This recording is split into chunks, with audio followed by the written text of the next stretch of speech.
Good evening and welcome to the FITT Show, financial information for today and tomorrow. I'm Bobby Kinzer, And I'm Thomas Doty.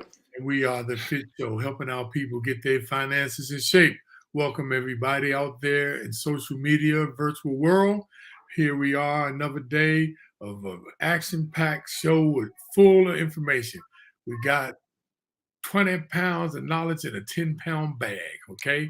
So we hope you hold on to your seat. We plan to really roll today. We got a lot of information. Dote, how you doing today? Doing okay, man. Spent the week in New York City. Spent Father's Day there. Had a great time with 3 of my 4 kids. So great to hear that, man. And spending with family is great, man. Last week, man, I spent a week with my daughter, Tanisha, from Houston, granddaughter Morgan, and daughter Melody, and son Scott. What a great week we had, man. So God is good, Dope. So, Dope, last week we talked about retirement pitfalls that could delay your retirement. And it was just a great. I got a lot of good responses, and we want to thank everybody for tuning in because you've been actually great, though. We've been actually picking up our viewership. So don't stop. Continue to share, you all, because remember, this information is just not for you. It's for everybody. So make sure you share it to mom, pops, sister, brother, grandma, granddaddy, and friends. It's so important. And like everything, you all, please click on the thumbs up button because that is what actually gives us more traction. And that's how we reach more viewers by clicking on the thumbs up button and also the heart button. But what gives us even more access to people is when you put comments in the comment box. So, I mean, you could just say, how y'all doing? How I'm here. Or if you have some comments on what we're saying, opinions on what we're saying, or if you have some questions, or you have some topics that you want to talk about, we will address them because this is engaging. We like to make it interactive, even though it's just me and Dote on the screen. We can make it interactive by you putting messages in the comment box. Hey, Bob, and the other thing is anything you'd like to share that has worked for you? I mean, we don't claim to have all the answers. It could be something that you're doing that that worked for you that we need to share with some of the folks who are listening. So we're just looking to pass on information. So if you have anything to share, send it to us and we'll share it with the group. So with that, Dote, let's start with one of our main topics, how we always start the top of the hour with the stock market. What's going on? Finally had a couple of good days. It's been battered as of late, but the last couple of days, I think it's been really ugly, but there's been a couple uptick days the last few days. So that's always a good thing. The Dow's up over 750 points over the last week. NASDAQ's up almost 600 points. That's about a 5.5% jump in the NASDAQ. And some of the stocks I follow or own and treasure, Microsoft. Microsoft's up 14 points for the week. That's about 5.7%. Tesla's up another 10%, up to 705. That's 66 points higher than last week.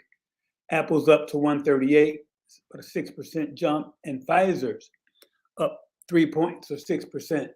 So all in all, things, and we've talked about this before, things are going to be volatile. It's going to continue to be up and down until we get some direction on gas, interest rates, and things start to settle down. But it's last couple of days have been pretty good. So we just hope that continues. Yeah, it's so interesting though that those stable stocks like Procter and Gamble, they up about $6 a share, man, because I thought the prices going up was going to be affecting things, but their stock is really up a whole lot. My stock with Apple, I have Apple. Apple's up. My stocks, the semiconductor stock is down. It's pretty interesting. I don't know why that's down, but when everything else was down last week, it was up. So go figure, right? That's why you got to have a good diversity a good mixture of stocks and mutual funds, and never put all your eggs in one basket. That's what we always talk about. And just look how the markets just come back in a couple of days. So you just never know. Remember, y'all, it's always about the long play. It's all about the long-term strategy when it comes to stocks and even cryptocurrency. And now that I mentioned cryptocurrency, let's talk about that for a quick minute, though. Cryptocurrency is making a semi comeback. Now, last week, the market cap, which we look at cryptocurrency for the whole cryptocurrency market, which is about over 15,000 cryptocurrencies, it was at $919 billion. And remember, I told you last year it was up to 2.7 trillion. So a lot of people sold off. But this week it's up to 976 billion. And last week, Bitcoin was down $20,342 a Bitcoin. As of 7 p.m. today, it was up to $21,000, $21,008, up about 4.6%. Last week, it was up 9%. So we're starting, and like I said before, a lot of why the cryptocurrency was going down, because the people who got in, like cryptocurrency started in 2009, and a lot of people got in around 2017 when it was like 10,000 a Bitcoin. So a lot of people were cashing out, especially the whales, who they call the big institutional and big corporations. You know, they were just cashing out. And what they do, they cash all the way out and make the crypto markets go down. And what they do, they come back in when it's lower and it builds back up. And that's what it seems like is happening right now. Because like I say, but Bitcoin is still number one. And last week it was down. Now, Bitcoin was half of the cryptocurrency market when it was at 2.7 trillion. It was at about 1.2 trillion dollars, right? Last year. Last week it was all the way down to 388 billion. That's a lot of sell-off, though. Yeah. And today it's up 400 billion, up about $12 billion. And Shiba, which was taking a beating, last week Shiba was 0.0000. That's 5 zeros and 7. This week it's just 4 zeros, 0.00001, up 3.5%. And the market cap last week was 4.6 billion. The market cap for Shiba Inu is 5.9 billion. Last week, 2 weeks ago, Shiba was down to the 17th position of all cryptocurrency. Last week it was up to 13. Last week it was up to 15. And today it's up to number 13, though. So I don't know what's going on with Shiba Inu, but people seem like they're jumping back in. And that's one of those cryptocurrencies what they call a meme. It's like a dog. I think an Indian dog, something like that. But in Dogecoin, which Elon Musk put in $1 billion a few years ago, he's still staying behind it. And last week it was at 5 cents. This week it's at 6 cents. And it's staying at the number 11 of all cryptocurrencies. And Ethereum, which is one of those smart contract ones, still at the number 2 spot and is up 7.6%. The market cap last week was 129 billion. This week it's up to 138 billion. So it looks like a lot of people are starting to jump back in, though. And that's usually how it works with stocks and cryptocurrency, right? We always talked about that dollar cost averaging. Get in low, sell when it's high. And that seems like what people are doing. So, that's it. And then you got the stable coins, which are backed by dollar or assets, because, all other cryptocurrencies are not backed by anything. But what is interesting, though, about the Bitcoin is starting to show companies that are using the Bitcoin, because remember, there's really nothing backing Bitcoins and cryptocurrency, and it's most of it sentiment, right? But the whole purpose of why cryptocurrency was created was to be like a peer-to-peer transactions for online, cutting the middleman out. And so it's about usage. So though Microsoft is using Bitcoins, but they're mainly using Bitcoin for Xbox games. Overstock, I don't know if you ever heard that. That's that Yeah. online company. Home Depot, Starbucks, Whole Foods, and look, even Tesla is starting to take some of cryptocurrency. Then you got electronics company. You got KFC is using Bitcoins now. Quiznos, and look, the Dallas Mavericks, even though he's back in Dogecoin, they're actually taking Bitcoins for tickets and purchases. And then now the Miami Dolphins, and then sleep, bed, and bath. Um, uh, Amazon is starting to accept Bitcoins. Walmart is starting to accept Bitcoins. Subway, Burger King. So it's pretty interesting, though, how these people are starting to jump in. And then major U.S. and U.K. cell phone networks like AT&T, they were the first ones to accept Bitcoin, and Virgin Mobile overseas. So reason why I'm telling you that, you all, because it's all about, you know, the usage of these cryptocurrencies. And most cryptocurrencies, they have no uses. People are just investing in them, and they just go by sentiment. But that's interesting to know, though. A lot of people are starting to set Bitcoins. So maybe Yeah. that's why Bitcoin is staying holding at number one. How's your Ford doing? Man, Ford is down, dude. I got in at 12, it's down to $11, man. But that's Oh, that's okay. not bad. No, That's not not at bad. all. I'm still in it to win it, but I'm also got my eye on General Motors, because I did get some of General Motors, and General Motors, they said they're going to they're getting rid of all combustion cars, electric cars on the street now by 2035. They building a plant for electric cars, and they just entered into agreement with a company in Australia that make lithium batteries. So they're going to be producing their own batteries for their cars. So Right. that might make a difference, Yeah. My, Hey, my but before we get started into this week's show, let's back up a little bit, because we got so many comments on last week's show, specifically about when I was talking about one of the ways to lose your retirement money is giving away too much too soon to your kids. And a lot of people yeah, agreed with that. And I got don't a know lot if of they agreed. comments. Yeah, I don't know if they agreed because they had done it and failed, or they done it and it worked good. But I think that's one of the things you really have to think through.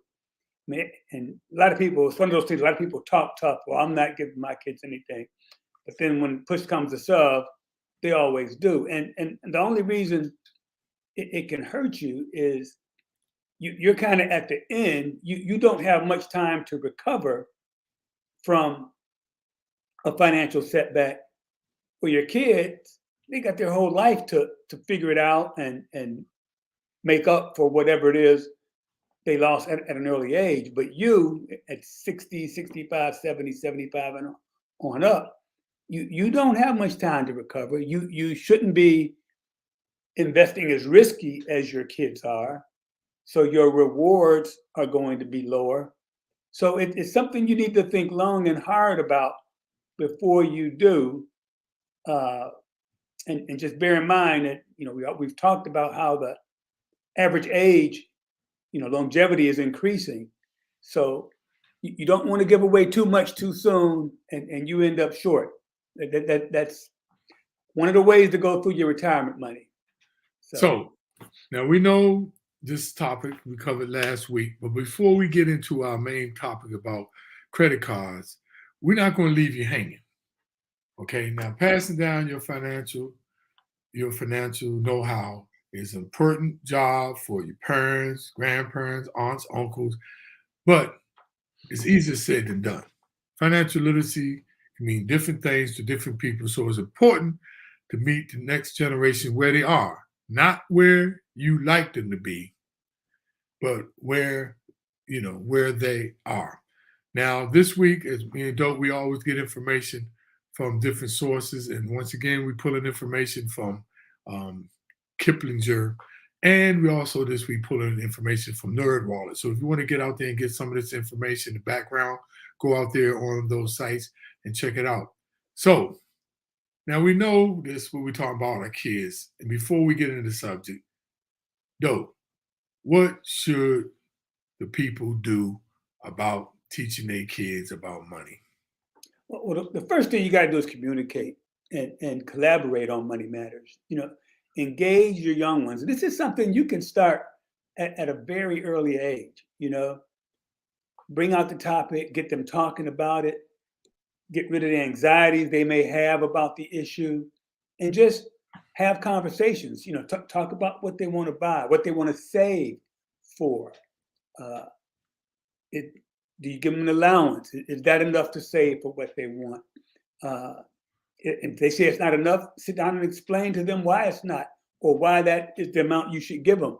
And if you start when they're young, they'll understand, and as things come up, it'll be less difficult if you have to say no. And as they grow older, you can start including them in other conversations about what's going on with your money. And that's only going to help them when they're in the same boat. A lot of parents don't do that. Me and Bob was joking because as I was coming up, my mother would say, "I don't have any money." And she literally meant she didn't have any money. And so I would say that to my kids, and they would look at me like, "Dad, I know you got some money. So that don't work." So I had to kind of reshuffle why I couldn't do what they might have wanted me to do. But you got to have honest conversations with them, get them to understand. And the other thing that's really important, I think, is to get them to value having money as opposed to buying things. I think that can be important if you get them to appreciate having money in the bank. That's a good thing. Well, another thing, though, is to turn abstract ideas into tangible reality. And what I mean by that, telling the next generation to save more or donate to good causes without explaining why, can make it hard for them to understand.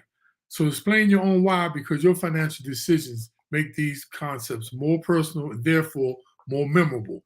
Now, I know the taboo is, though, back in the day, the parents wouldn't tell their kids about their finances. Back in the day, the parents wouldn't discuss, the hard times they're having. I know in my household, I thought we were rich like a mug. We were some broke mugs, but my mother never let me know. I remember though I wanted to buy this Nehru. Remember the Nehru shirt? Look, had like a preacher collar. That was in like I wanted a Nehru shirt so bad, but my mother didn't have the money to buy it, right? And when she finally bought it for me, though, I wore that thing, man, was yellow, had a gold Nehru collar. I was pimping, man, going to school, right? This is elementary school. But I was starting to grow and I was fitting my brothers in them clothes. So I was wearing, cool clothes, right? I'm pimping. I got the medallion, though, and put it on. I'm walking up there, man, these boys started joining on me. They started calling me Sammy Davis Jr. with the one eye. Said, "Damn, my man, Sammy, hey, my man, the candy man." I'm like, what the hell? Dope. By the time she was able to afford it, the daggone shirt went out of style. I was so hurt. I ain't lying, but dope. Tangible. Make these tangible things a reality. Because a lot of people I've worked with and discussed financially with, they motivated to save or give because of something they've experienced before. So even if it's not something your child have experienced themselves, it doesn't mean that you can't help them see from another person's perspective or situation. And making sure to point out the lessons such as wanting to preserve a beautiful environment or to help someone in need or to appreciate the beautiful craftsmanship that somebody may have did can drive to a deeper value of money at home. Yeah, you also have to highlight the advantages of thoughtful planning. And I know that's tougher. The younger the kid is, the tougher it is to explain, delayed gratification. And but as they get older, they should be able to understand it, and that they may be happy if they have to wait for something, save for something, and wait for that toy. A good example of a tough one is like buying a used car.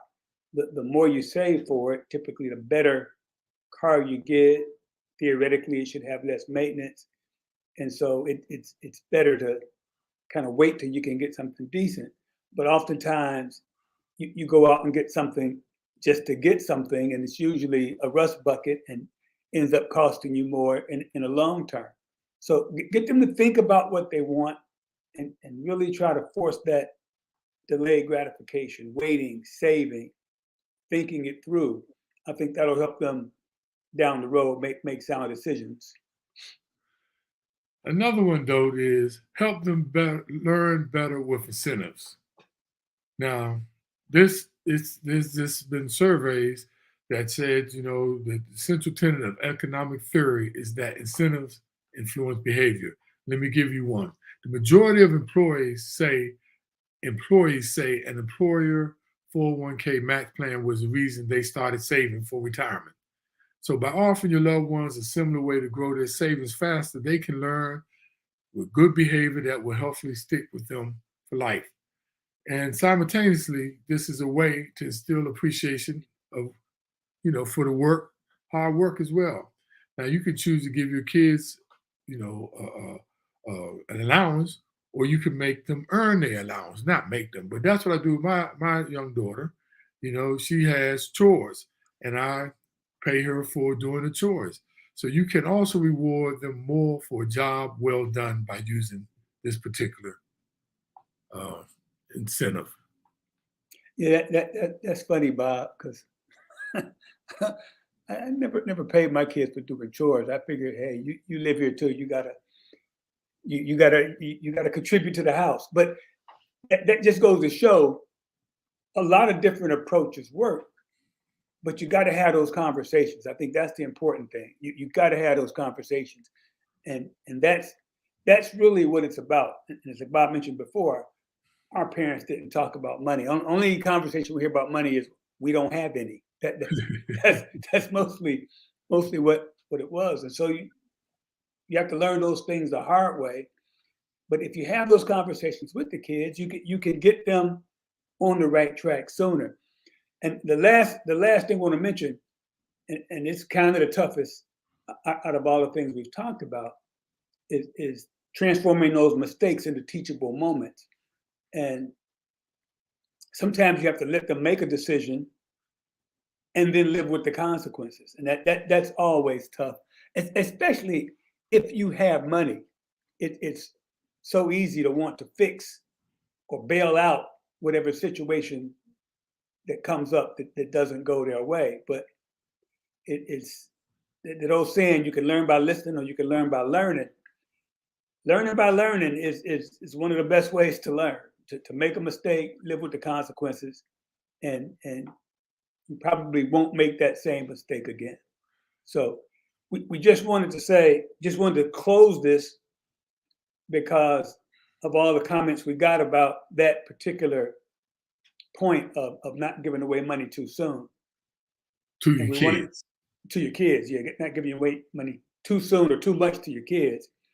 And we want to just give you some ideas of things to do to help educate your kids so they won't need as much money as they grow up.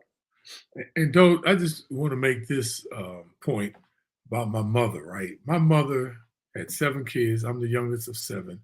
And the way my mother worked a dollar, the way that she worked, saved the money. Like I said, man, we had the best clothes. We had, the best manners. And she worked with what she had. And that's why we talk about this all the time. It's not what you make, it's what you do with what you make. And my mother, man, I told you, I thought we were like, because we lived in a single family home on 14th and Webster Street, Northwest in Washington, D.C., in the heart of Washington, D.C., but we were renting. But I never knew. I thought we owned the house, but she did so much, man, to make me learn about, I never thought one time that we, I thought we were rich. We were just making it. And my mother she was beautiful at that, man. So with that, though, I want to transition into, first of all, before I go any further, though, Kitty Cheney, who works at the FDIC, the great FDIC. If you don't see those 4 letters in your bank's window, take your money and run. But Kitty said that's why FDIC's Money Smart curriculum is so important. It's an easy way to teach financial success, and it's available. And if you out there on my my personal Facebook account, Kitty's there, and she's got it in the text, and she got the link where you can see more about the Money Smart curriculum. It's free. I mean, you can even take it, and it's not even copyrighted. You can take it and put your own title on it and go and teach financial literacy sessions. So thank you, Kitty, for reminding me about that. And Modestine says schools are now teaching finance in middle and high school. That is true. And actually, in Prince George's County here in Maryland, which is the richest per capita income for Black folks in America, they just passed a bill in July 21st, making it mandated standard for high school students. In order to graduate, they have to take a personal money management course. And I just like to say right now, the Prince George's County Public Schools created a financial education literacy program, and I am now the vice chairman on that program. So I'm so thankful for that, for wonderful Susan Basterin, who leads that, who's the master educator leading that. So yes, it used to be 17 states that made it mandatory to teach personal money management to graduate. Now it's 24, but it's sad. It's not, Virginia or DC is not in there as far as a state.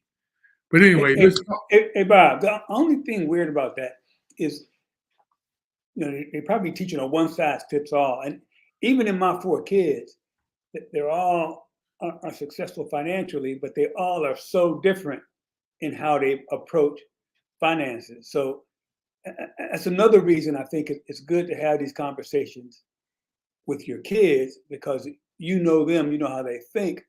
I have one kid that's a risk taker, and he's okay with the results of that. I have one who's extremely conservative, and she's happy with that. And the other 2 are somewhere in between. But it's really not a right or wrong. It's more of if you understand what you're trying to do, what your risks are, and you are okay with the consequences, then that's okay. And that's the only thing I worry about a packaged approach, in that you lose that. But remember though, there's 26 states that are not even teaching it at all.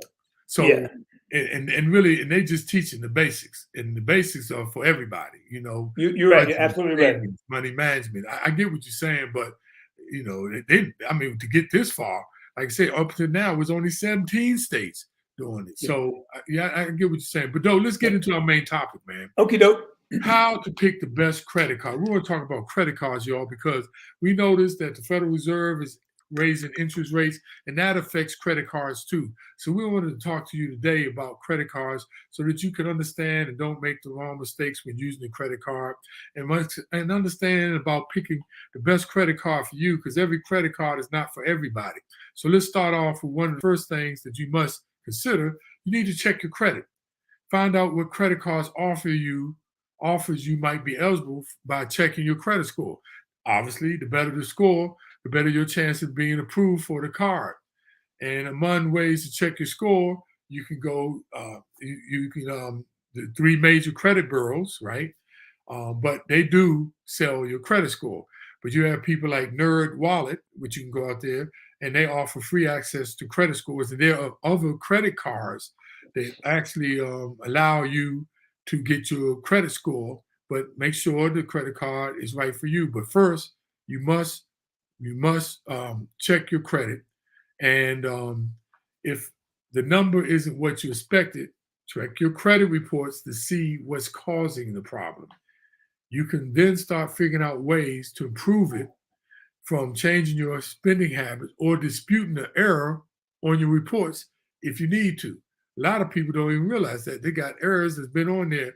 And by the way, if you did have a not good mark on your credit report, it's supposed to come off in 7 years. And that's from the start of that infraction that you have, not in total, but 7 years from the start of the infraction. If you were 30 days late, 60 days late, 90 days late, those supposed to come off after 7 years. So you can look at these things and pull them off.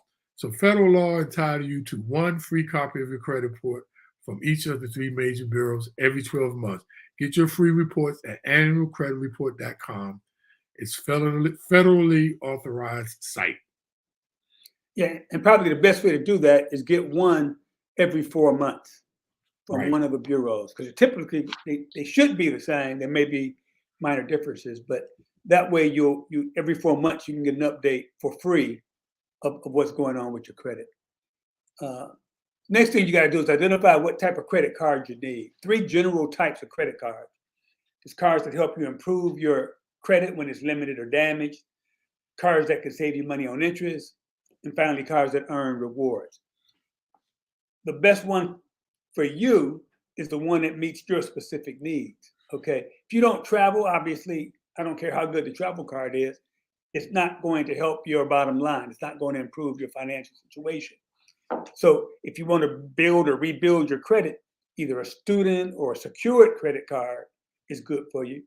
And those cards, student cards, are meant for college students who are new to credit. They're easy to qualify, and they're to get you into the credit game. I am so glad they didn't have that when I graduated from college, because I probably would have spent way more money than I should have. Luckily, I couldn't get credit. But secured credits usually make you put so much money away, and you can spend up to that limit. And when your account finally gets to good standing, they return your deposit. Now, if you want to earn rewards, cash back or travel, reward credit cards are a good match for you if you pay off your balance every month and don't incur any interest. And these cards typically have higher APRs, so you definitely want to pay them off every month. But a lot of them offer sign-up bonuses. They give you points, miles, or cash back up front, or they give you some kind of perk for every dollar you spend. So the next one is narrow your choices by asking the right questions. This is perfect. I always talk to my daughter about ask the right question. And one of the questions, especially for student and secured credit cards, you must ask, will this card help me build my credit? You just can't assume that every card will. Look for a card that reports your credit card payments to the 3 major credit bureaus. Many secured cards don't do this. So you would be doing, using the credit card, not getting any credit for you paying off your credit. So make sure you ask that question, is it helping you build your credit? How much does it cost to open an account, including the annual fee? Now, the rewards on these cards generally aren't high enough to warrant annual fee. Unless you have a very poor credit, you can likely avoid this expense. Now, for secured credit cards, the lower the security deposit, the better, although your credit limit may be tied directly to how much of the deposit you can make. Another question you need to ask yourself, the right question: can I graduate to a better card later on? Choose a card that will let you build your credit and upgrade to a card with more competitive terms. This makes it easier to leave your card open longer, boosting your average age of accounts in the long run. Now, for low interest like the 0 APR, remember the APR is the annual percentage rate, or your balance transfer cards. Once again, let me give you background. A lot of people don't understand the APR, right? You have the flat interest rate, but that's when you're shopping and comparing cards, mortgages, car loans, you always look at the APR, the annual percentage rate, because that puts and calculates everything. That calculates if it's an annual fee and the interest rate. That gives you the more exact how much interest you're paying. Because you might have an interest rate that's like at 9%, but the APR is at 12. Because it's calculating all other things that the flat interest rate does. So for low interest, where you get that 0 APR, you need to ask, what is the card's balance transfer policy? If you're doing a balance transfer, look up the card's balance transfer fees. What types of debt you can transfer. Wherever there's a limit to how much you can move over. A lot of people don't know that. They think you can just transfer the full. No, some cards limit how much you can move over. Note that the balance transfer APR on a card may be different from the purchase APR.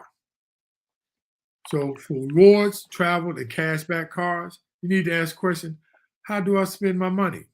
look for cards that delivers the highest rewards for categories you spend the most on. If you're a big spender, consider getting a card with an annual fee because normally the ones that annual fee have way greater reward earnings, and that can offset the cost. Somebody who I can speak about, you can speak about that, correct? Yeah, I have a Amex card, and I think I pay something like $450 a year, but it gives you airline allowances when you like upgrade your seat or something. And I think that goes up to $250. So that covers $250 of it. Then there's several other perks that I make sure I use that really offset the amount that I have to pay. So it's a $450 fee, but I think I pretty much offset it. I get perks on, like I get a free lounge when I go to the airport. I can use it, the airport lounges. It's a whole lot of things like that. But again, that works for me because I make sure the value I get exceeds the amount I pay. And so I figure I'm ahead. So the other thing you need to look out for, if you're a person that travels abroad, look for one that has no foreign transaction fees. That's what I did because we traveled a lot abroad, and my card, instead of going those little kiosks that foreign exchange little booths would charge you high commissions to exchange, I use my credit card because the exchange, the foreign transaction fees were cheaper. And beware of this because you want a card that has a chip and a pin capability, meaning you can put your pin in rather than a chip and signature where it's a chip but you got to sign it. So that's the standard use of the U.S. They usually have the signature and chip, but this goes for other types of cards too. Oh, and just to mention, Bob, stay out of those places you talked about where you go in and exchange money. They usually have the worst exchange rates that you can find, and you're typically better off just withdrawing money from your checking account at a money machine, and that exchange rate is usually much better that you get at those little exchange places. Those places are notorious for having extremely high exchange rates. So avoid those like the plague if you're traveling overseas. The next point we wanted to make is kind of common sense. Apply for the card that offers you the overall highest value, and sit down and compare. I mean, look at the differences in the cards. Some student cards may have a perk where the credit limit automatically increases if you make your payments on time. Some of the secured cards may pay interest, which right now interest rates aren't very high, but still every penny in your pocket is a penny in your pocket. But if they pay interest on a deposit, that might be something you look at. And it may be the fee, but sit down and compare and pick the card that gives you the highest value. And again, it's one of those things it takes time to do, but you have to read the fine print, see how you're going to use it, see if the perks available you can use to offset either the cost or whatever, or just put more money in your pocket. But sit down, do a comparison shop, and see which one works best for you. And another one is if you go to the best value, overall value, if you're looking for the low interest or the zero APR or balance transfer card, they have what they call a debt payoff planner. So it's so important, like especially if you get that zero interest rate for a certain period of time, they have these debt planners that can help you pay it off before, because when that time expires, it usually goes to a higher interest rate. So some institutions let you create your own debt payoff plan on an online portal, a valuable tool if you're overwhelmed with debt. Now, no late fees or penalty APR. Certain cards waive these charges. Like penalty APR could be if you were late, they can change your APR and make it higher. That's what they call penalty APR. And a lot of these companies waive those charges. If you fall behind on payments, this could be very handy. Yeah, and for reward cards, look at things like the amount of required spending. Obviously, the less you have to spend to qualify for a sign-up bonus, the better. Some of them have expiration dates on rewards. You want to find, if you can find one that has no expiration dates, obviously that's better. And if you can use rewards as long as you keep the card, then that's the optimal situation. Another thing is when you apply for a card, you can use all income sources that are available to you. If you have a partner, if you're a student, you can use money for scholarships, grants.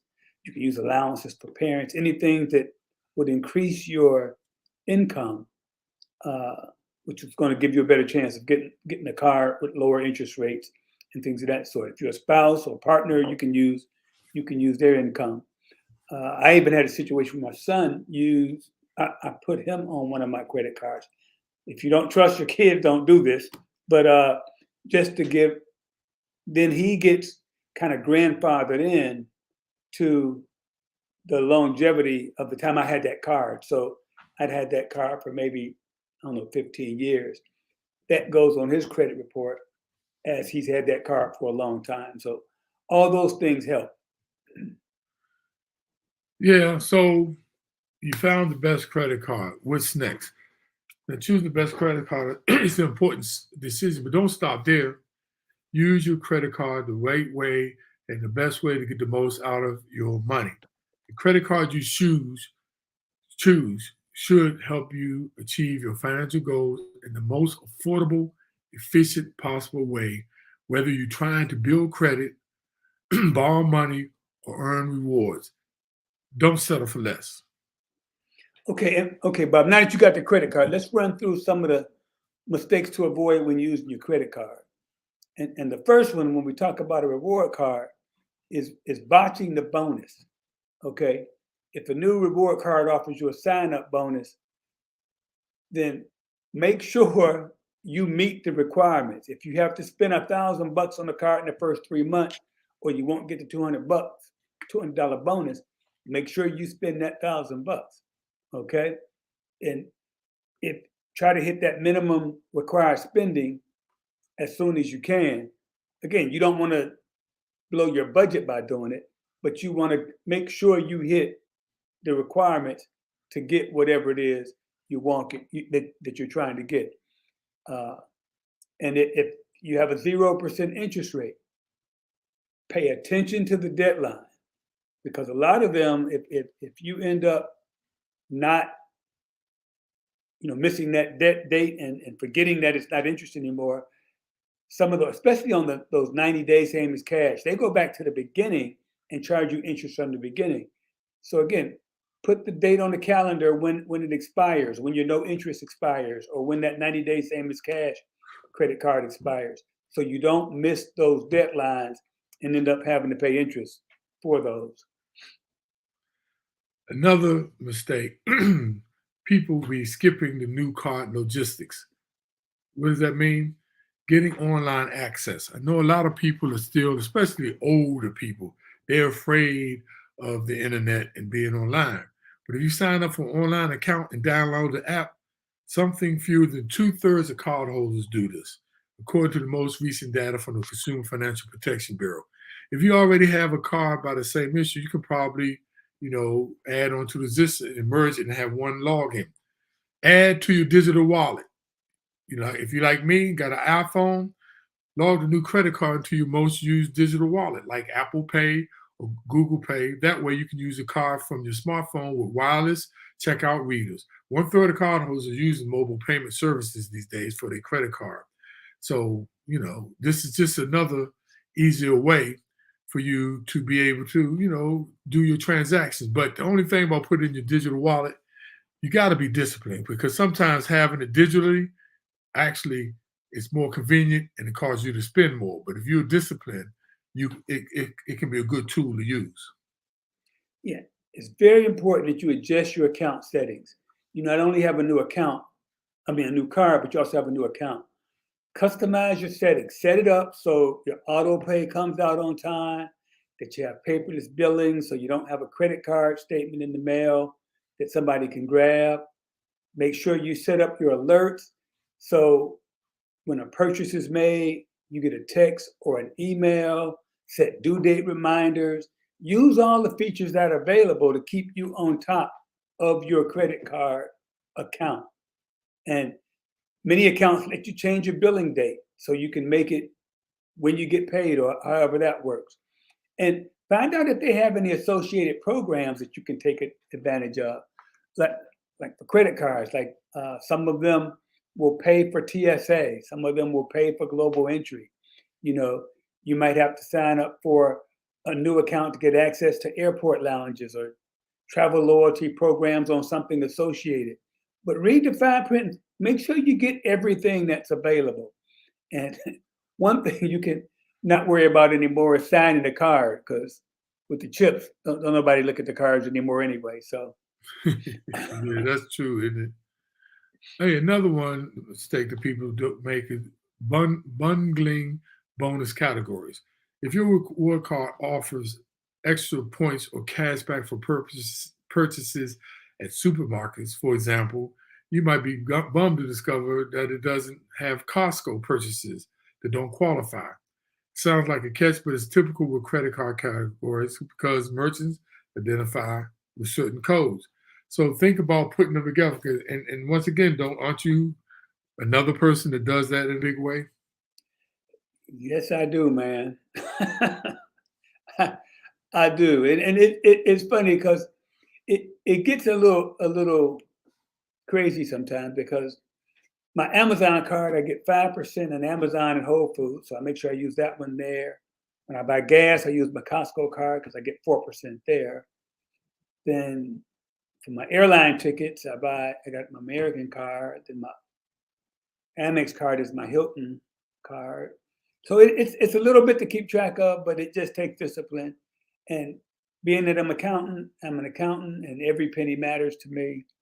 I just try to make sure I get the most I can get for every dollar or every penny that I spend. Somebody gives me something on everything I buy. Yeah, so the bundling thing it works, y'all. And for instance, if you have a subscription that falls into um, a, a bonus category, say like streaming services, you can make sure that you log into those accounts and switch your payment method to the new card so you can get those credits. More generally, develop a system for remembering the bonus categories. Like I said, there's other categories that you can do on your new card. That's affixing your reminder notes to to notes to the physical card, or jotting down categories in a file on your smartphone so you can keep track of how you bundle these together. And that way you can get those cash rewards and actual points. Yeah, and don't pass up the perks, and find out what they are. For example, my airline cards gives me a free check bag, and typically that's $30, $30 a trip. I think I pay $90 for that one. So a couple airline trips pays more than pays for that card, because I check my bag, so that's the money I don't have to pay, and I don't have to tug it on the airplane and everything that goes with it. So I mean, if you travel a lot, make sure you understand what your perks are and make sure you use them, and because they're not going to remind you to use them. And it's funny. This was back when all my kids had iPods, so that's a long time ago. But Amex has a feature called purchase protection, and if it broke, they would basically replace it. And it was just a matter of taking the time to submitting a claim, and then they'd issue a credit. It was that simple. And they didn't even ask to send the broken one or the old one back to them. And I never took advantage of it, because thought about it. Truly, I didn't. But I mean, that's a nice little perk to have. Costco, if you buy TV or airlines, because of the credit card, if you buy TV or computer stuff, they give you an extra year warranty. Some of them gives you free FICO scores. Those are all things that you can take advantage of if you just read the fine print on the card and make sure you're getting the value that you should be getting. Though another one is getting ripped off on redemptions. Now we just talked about how you can get these, but the rewards you earn for credit card spending are only half the value equation, especially with earning points instead of the cash back. Consider what points are worth when you cash them in.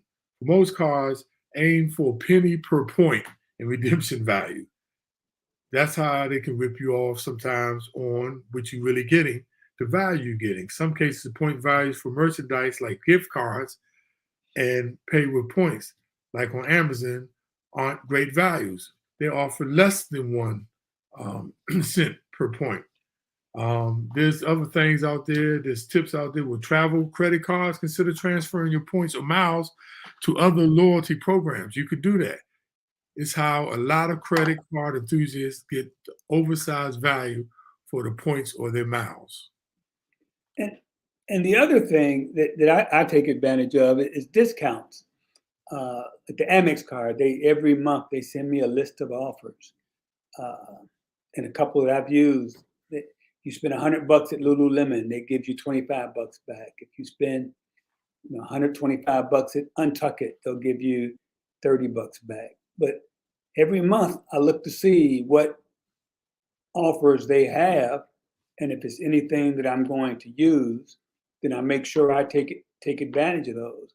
And it's there, it's money, it's savings, and typically it's part of a sale that the manufacturer or the product that you're buying is having, and it's a way to get a double kick on the discount. So definitely take advantage of those things. They're there, they're available, and they add money to your pocket. Yeah, Dope. That was your last one, right? Correct? Yep, that's it. Dissing discounts. So, Yep. Dope, as always, part of our show, we like to shout out to all our wonderful viewers because we appreciate you taking the time for checking us out. And I want to start off my wonderful sister, Gloria Browner. She said, "This is a superb information. Thank you, Glo." And the wonderful Joanne Skinner. Thank you for being out there. And our loyal, so is Joanne, but Joanne, our loyal viewers, Modestine Johnson and Garnett Nickens. What's up, Garnett, Modestine? Thank you always. And our other loyal viewer is and she's going to get me on this, oldest sister, Linda Sy. And she says, hey, Dope. She shout out to you. Hey. I want to say hello to Margaret Lo Hing. What's up, my sister? Don't let that Chinese name fool you. Huh? That's my wonderful sister. Deborah Jo Lott. What's up, Deborah Jo? Michael Walker. And my main man who has his own business on the side, noteexperience.com, Rodney L. Madison Sr. What's up, my good brother? And my wonderful Woodrow Wilson High School alumnus, Robin Denise Roberts. And then the wonderful, the most golden tongue, top Toastmasters, international macaroni Toastmaster, Kitty Cheney. Tracy Royal, thank you, Tracy, because you be actually forwarding our information. The wonderful Bruce Crossman, who was a wonderful educator at Indian Creek School right there in Crownsville. And look, some of y'all FDIC people are going to love this one. One of our directors of finance, Fred Selby, is on. What's up, Fred? So glad you stopped by and check us out. Melvin Little, my DC homeboy. And I want to say hello to Camilla Marshall Thornton. What's up? Another high school great. And I want to say hello out there to Princess. I hope you're still watching. Princess Gunter, thank you. Pam Hill, my UDC alumnus. And Wayne Hubbard grew up in the alley with Wayne Hubbard. He's down there in North Carolina. And look, my main man, this guy taught me how to liquidate banks. I learned it all going around the country in the 80s, the first savings and loan crisis. Well, the savings and loan crisis. What's up, John Caceres? And my wonderful great niece. Yeah, I'm going to say niece, so she's my great niece, Shayna. Thank you for watching.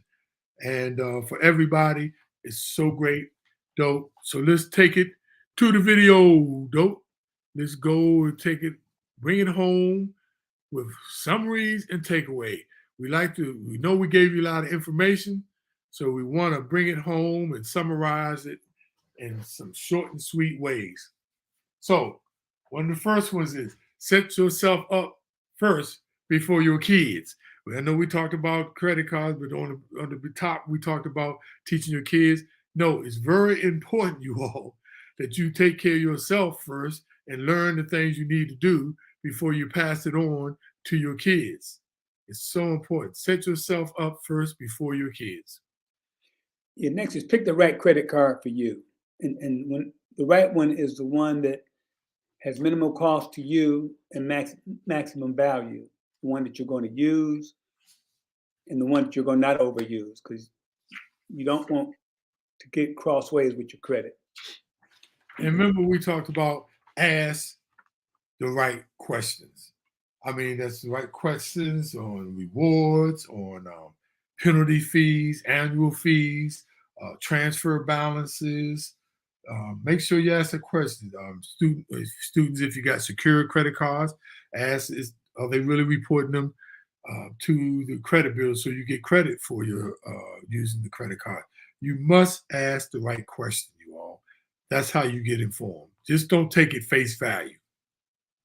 Yeah, take advantage of all the perks and benefits. That's just money they're giving away, and a lot of times they count on you not taking advantage of it because it does cost them something. So take the time, understand what your perks are, and use them to the max. And the last one is my favorite saying: use credit, don't let credit use you. That's very simple. Know that you must get the credit card that fits your financial goals. There's thousands of credit cards out there with all kinds of different requirements. And the first most thing, we didn't say this, but I want to remind you to do this.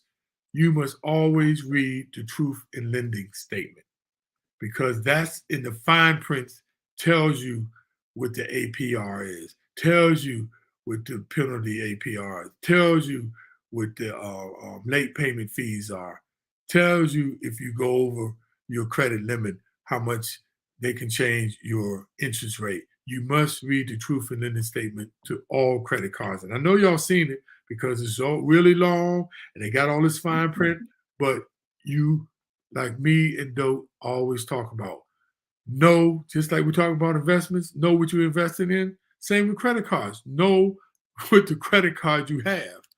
Please understand that.